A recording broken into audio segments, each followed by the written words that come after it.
puis Stéphane, on vous retrouve ce soir au lancement du livre 12 héros parmi nous qui raconte l'histoire d'enfants de partout dans le monde qui ont traversé des épreuves et Céline Dion est impliquée dans le projet. Oui, elle a accepté de rencontrer ces jeunes qui ont fait le voyage jusqu'à Montréal pour la rencontrer, pour se faire photographier avec elle. Il y a également une dizaine d'artistes qui ont accepté de participer au projet et d'écrire des textes. Et parmi ces artistes, on retrouve Charles Tisser et Guillaume Vigneault. Charles Tisser, vous avez rencontré un jeune homme, un enfant autiste qui s'appelle Miles, qui habite en Californie. Comment s'est déroulée la rencontre avec lui? Alors, ça a été vraiment exceptionnel parce que c'était la première fois que je rencontrais un enfant de 5 ans autiste et qui, en plus, a été le plus jeune greffé du cœur quand il a reçu son cœur à l'âge de quelques semaines seulement. Et c'était très touchant parce que il était manifestement bien encadré par ses parents, qui lui témoignaient beaucoup de générosité et de tendresse, et par son grand frère aussi. Donc, il était très bien intégré dans sa famille et il était manifestement heureux. Et en dépit du fait qu'il faisait preuve de tous les symptômes normaux d'un enfant autiste classique. Il vivait dans sa bulle et c'était assez difficile de communiquer avec lui, quoique, ayant passé 2 ou 3 heures en sa compagnie, à un moment donné, j'ai réussi, avec l'aide de ses parents, à établir un contact avec lui. On a même joué au ballon ensemble.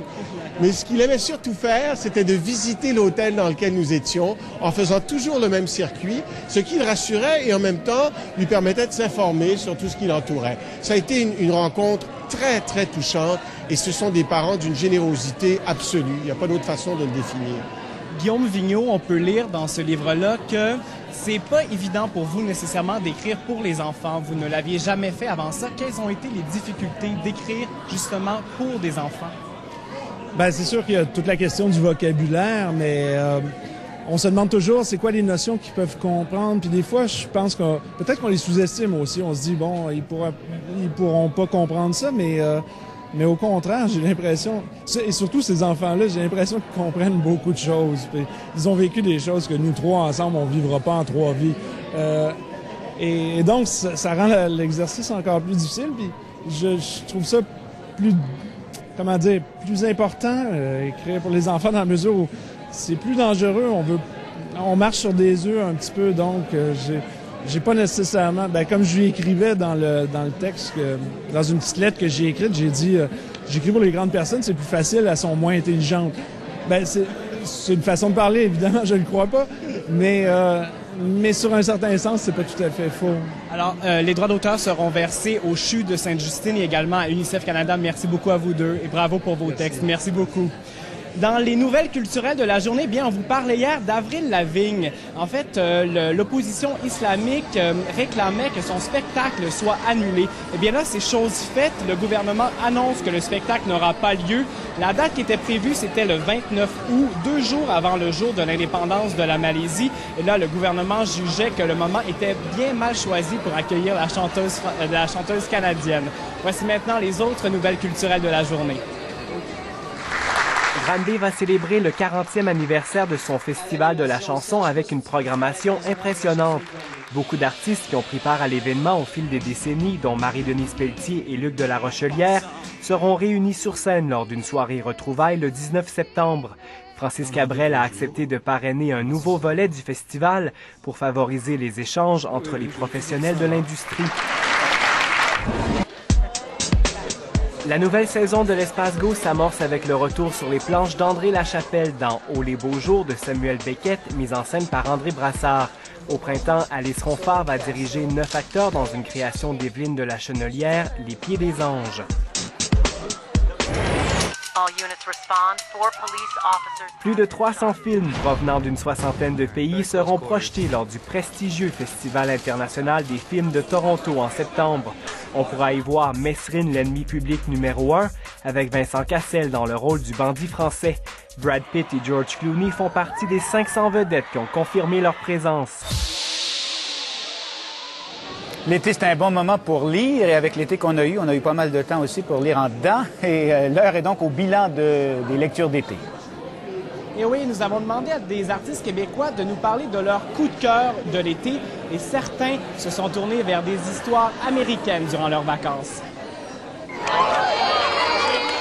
Entre les tapis rouges, les lancements et les spectacles, les vedettes québécoises ont profité de l'été pour lire, comme Grégory Charles qui a lu des best-sellers américains. J'ai lu du James Patterson pendant l'été et des romans politiques qui ressemblent tellement à la situation américaine actuelle. Vraiment, je me suis rongé les ongles pendant l'ensemble de l'été. Roy Dupuis s'est intéressé à la politique en lisant une œuvre d'un célèbre philosophe américain. Je lis Noam Chomsky. Je lis un livre qui a écrit sur Israël, les États-Unis et la Palestine. Depuis quelques années, c'est surtout le genre de livre que je lis, soit des livres scientifiques ou des livres sociologiques, ou je sais pas, je suis assoiffé de connaître le monde dans lequel je vis. Nicolas Ciccone nous a confié qu'il s'est plongé dans l'univers d'un écrivain québécois. Moi, j'étais un peu en retard, mais j'ai lu à peu près 4 livres de Dany Laferrière. Le goût des jeunes filles, entre autres, que j'ai adoré. J'aime beaucoup son écriture. Je trouve que c'est vraiment un auteur, un trésor, tu sais, un trésor québécois haïtien. Entre le lancement de son album et celui de sa protégée Laurie, Garou a retrouvé un grand classique. Là, je suis en train de relire à ma fille Le Petit Prince de Saint-Exupéry. Donc, je le redécouvre avec un minding d'adulte, pour le peu d'adulte qu'il y a en moi. Surtout quand je suis avec ma fille. Mais d'y faire découvrir cette histoire-là, c'est extraordinaire. On a aussi voulu savoir ce que lisaient les écrivains québécois, comme Marie Laberge. Alors, j'ai lu une biographie de Tchekhov, étrangement. C'est ce que j'ai lu là, qui m'a le plus marqué, de Virgile Tanaz. Christine Bouillet, quant à elle, a lu une œuvre qui a obtenu en 2002 un prix Femina. Re De Luca, bien sûr. Moi, le charme italien. Et c'est une écriture absolument d'une grande finesse, d'une grande souplesse, d'une subtilité. Il n'y a aucune coquetterie, aucune efféterie. C'est ce qui est le plus dur à réussir quand on écrit. Tania Lapointe, Radio-Canada, Montréal. Puis demain, Philippe, je vous parle d'un phénomène de plus en plus répandu, des spectateurs qui filment à l'aide de leur téléphone cellulaire des extraits de spectacles et qui les diffusent ensuite sur Internet. J'ai hâte de voir ça. Merci, bonne soirée, à demain. Bonne soirée.